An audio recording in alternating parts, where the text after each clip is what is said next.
আসসালামাইকুম। এ হচ্ছে একজন গরিব ব্যাপারী। উনি গতকাল রাত্রে একটা প্রতারণার শিকার হয়েছে। আমরা শুনি তার মুখ থেকে কি হয়েছে। চাচা বলেন কি হয়েছে আপনার? গরুটা যা দামাদামি করছে, এক পাইকারি এসে গরুটার দাম কইছে 1,04,000। হ্যাঁ 4,000 করার পরে ওই গ্রুপটা সরে গেল। সরে মানে 2 মিনিট হয় নাই, আইলো আরো 3 জন। আসার পরে গরু চাইছি আমি 1,90,000। ওরা 100 যদি কইলো 40 করার পরে আবার আছে, আবার খানিক পরে চাষা দিবেন না, কল না দিব না, কলে তাহলে 50 দিই, কল না।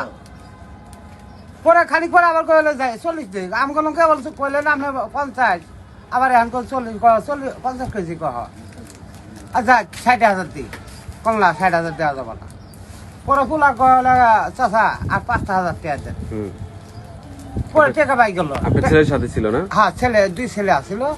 তারাও বুঝতে পারে নাই না, টাকা বের করতে পরে টাকা পাই গেল। পরে টাকা এই যে উপরে কয়টা ছেড়ে দিছে, নিচে কয়টা ছেড়ে দিছে, মাছ খাচ্ছে টাকা ধরে টাকা গোনা শুরু করলো। তাই আমার দিল, দিয়ে টাকা গুনে দিল। আমরা গুনলাম খালি 1,000 টাকা নোট, নতুন টাকা। যখন আপনারা গুনছেন তখন নতুন দেখছেন? হ্যাঁ, নতুন 1,000 টাকা। 1,000 টাকা নোট। পরে 1,000 টাকা নোট দেওয়া পরে পরে ওরা দিয়ে আমি বান্ডিল আমাকে নিলাম, এরকম হাতে ধরলাম। যদি ওরা গরু নিয়ে হাসিল ঘরের সামনে গেল।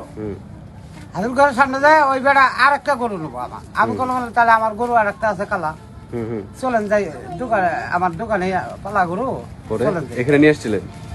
আসি নাই, আসে নাই না। পরে একটু আগে জোরে যায়, পিছিয়ে দিয়ে তা দেখে যে নাই, হাসিল করে নাই গরু? না, গরু হাসিল করে নাই। হাসিল করে নাই। তো তুমি তখন জিজ্ঞেস করলে না যে হাসিল না করে? আমি কইলাম বলে হাসিল করেন, হাসিল করবো। পরে ম্যাডাম আইতেছে, হাসিল করবো, আরো গরু নেবো, ওইটা সহকারে একবারে হাসিল করবো। পরে তুমি টাকা নিয়ে এসে পড়ছে আর গরু নিয়ে টাকা চলে নিয়ে গেছে? একটু ফাঁকা দিয়ে ওই বেড়া আর নাই। পরে বড় গুলা বলে আবার টাকাটা দেওয়া হতো, টাকা দিয়ে খালি 20 টাকা। তো তখন তাদের খুচরো পাও নাই? টাকা আর নাই। 11টা 12টা পর্যন্ত খুঁজি, আর নাই, হাটের ভিতরেই নেই।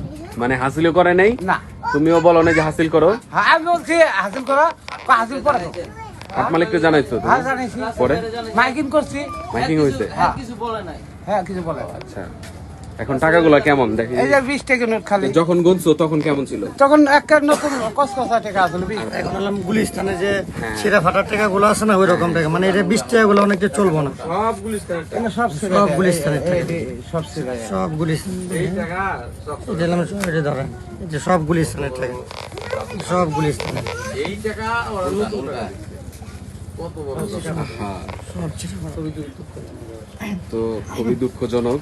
এই একজন টাকাটা মানুষের- হলাম সমস্যা হয়েছে 1,000 টাকা, 1,000 টাকা উপরে দিয়ে বাকি এই 1,000 টাকার উপরে জাদু আর কি, সাধারণত চোখের ধান্দাটা লাগাইছিলাম 1,000 টাকার উপরে। 1,000 টাকা দেখছে না, এখন বাকি সব 1,000 টাকা দেখছে।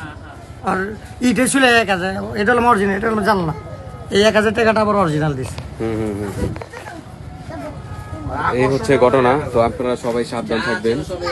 এই একজন মানুষের মানে যত শ্রম আছে, তারা এত কষ্ট করে গরু পালন করে, নিরহ মানুষ, গরিব মানুষ গিয়ে এইভাবে গরু বিক্রি করার সময় প্রতারণার শিকার হয়েছে। এ হচ্ছে ওই ওনারা ছেলে ছিল, এই ছিল। তো খুবই মর্মান্তিক ঘটনা। তারা এই বিচার যদি এখন এখান থেকেও না পায়, আল্লাহর কাছে অবশ্যই পাবে। এ হচ্ছে সবাই সতর্ক থাকবে।